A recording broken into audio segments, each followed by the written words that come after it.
Ya, assalamualaikum sobat sekalian, bertemu kembali dengan TMC Vlog. Nih spesial banget nih.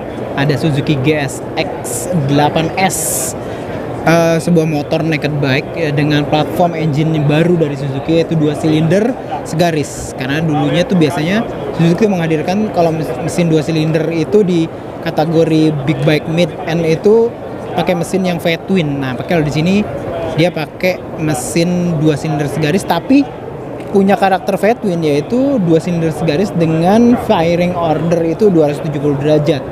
Langsung kita kepoin yuk. Nah, jadi ini dia nih teman-teman sekalian ya. Secara umum kalau dilihat dari jauh memang asli kelihatan ganteng banget. Ini yang namanya Suzuki GSX 8S. Jadi penamaannya juga mungkin agak sedikit beda ya. Tulisan S biasanya taruh di depan, tapi ini biasanya taruh di belakang. Dan kita bisa lihat nih. Nah, ini adalah brosurnya yang ada di Amerika ya. Oke, 4 mesinnya 4 tak, 2 silinder ya, 776 cc ya, 6 speed, depan inverted. Harganya tuh 8.800, kali aja tuh sekitar 1.200 lah paling gampang ya, masih di 100-an juta sih kalau di Amerika, kalau dirupiahin. Nah, cuman kalau yang di Amerika nih hadir lampu sen yang udah LED. Sementara yang di EICMA waktu itu tuh kita bisa lihat bahwa waktu itu tuh lampu sennya tuh masih yang lampu sen bulb. Nah, memang secara umum yang menarik di sini adalah nih bagian ini kan lampu sen ya, lampu sennya nih LED ya. Tadi tuh ke lampu depannya yang bisa dibilang desainnya nih unik gitu ya.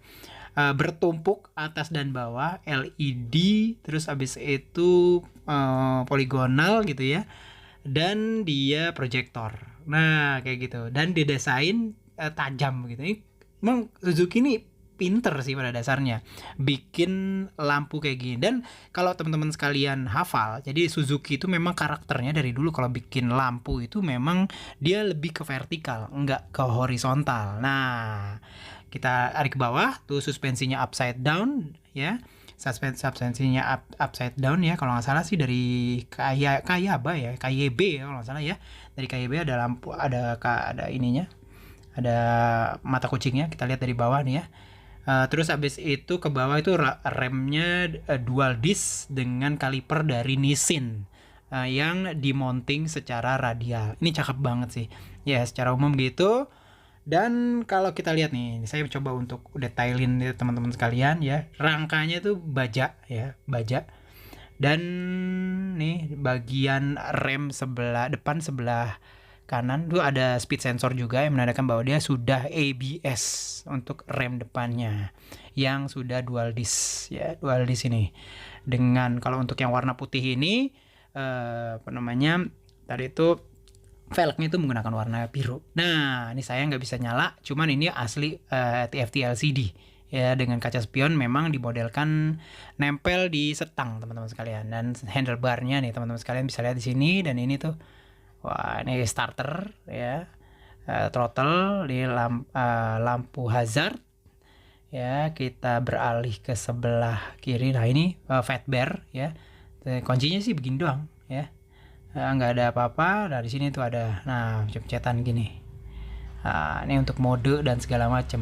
Dan biasanya kalau udah ada mode-mode begini, dia tuh udah ride by wire biasanya. Nice. Nih ya, tangkinya juga keren, agak sedikit gede gitu, kelihatan kalau misalkan teman-teman sekalian naik gitu ya. Dan sebenarnya walaupun memang terlihat kayak motor ini tuh kayak yang kecil ya, apalagi di foto bareng saya, namun joknya itu cukup tinggi teman-teman sekalian, 81 cm. Saya sendiri kalau yang pakai, yang punya jangkauan kaki hanya 75, ini pasti jinjit masih jinjit ya.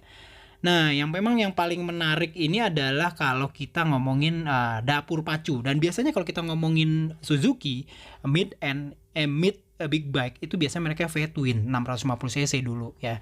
Nah, sekarang mereka bikin dengan platform 2 silinder segaris atau inline 2 gitu ya. Namun Suzuki nggak mau penggemar Suzuki itu merasa dia tuh udah kehilangan sensasi dari V-twin. Makanya inline twinnya dibuat crankpinnya 270 derajat, sama seperti kayak Yamaha yang disebut dengan CP2 atau crossplan 2 silinder.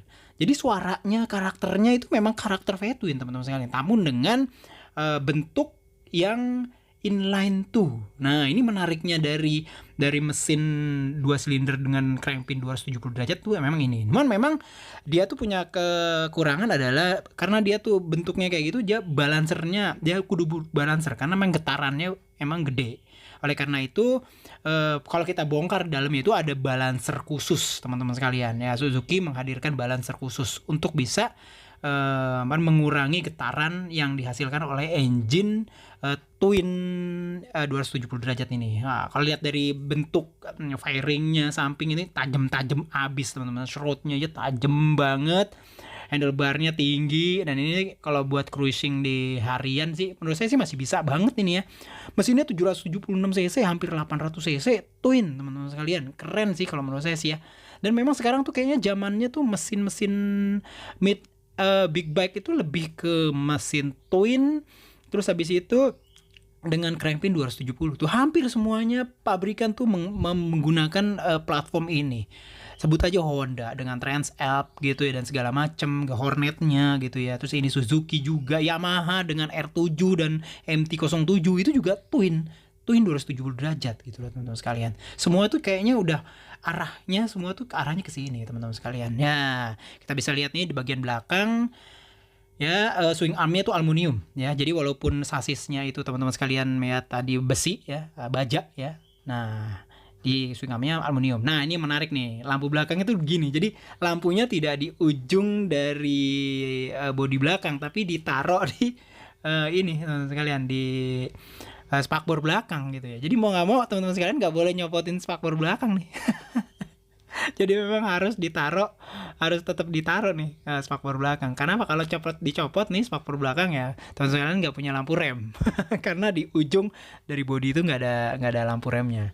GSX 8S dengan subframe ini bisa dicopot subframe-nya. Tuh ada baut ya di belakang, di ujung depannya ya. Ada baut L, itu bisa dicopot artinya dari subframe-nya. Wah, keren nih teman-teman sekalian. Artinya bisa di custom-nya gampang banget nih. Jadi mau lebih rata atau mau lebih nukik, bikin subframe sendiri. Wah, itu customable banget gitu ya.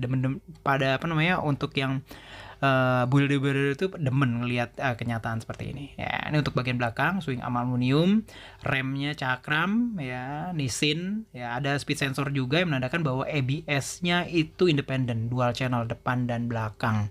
Wah, speed sensornya kelihatan banget ya di bagian bawah. Ini kelihatan, dan dia knalpotnya mid ship muffler ditaruh di bawah atau di underbelly di bawah dari mesinnya gitu lah teman-teman sekalian. Nah, gitu. 800 cc sih teman-teman sekalian, ini keren banget. Hampir 800 ya. Hampir 800 cc sih ya, terasa sih kencang pasti ini. Tapi bentuknya sih kalau menurut saya sih nggak heboh-heboh banget. Memang sih tajam-tajam, cuman secara platform sih saya ngeliatnya sih ini sih bakalan everlasting nih bentuk kayak begini nih. Bentuknya tidak terlalu bikin orang wow, dan akhirnya tidak akan membuat orang cepet bosen. Ini keren banget sih ya.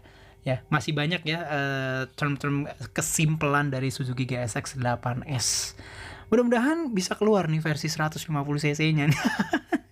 Desainnya sih lucu sih, dan sharp banget gitu di depan. Nah, itu aja teman-teman sekalian review dari Suzuki GSX 8S.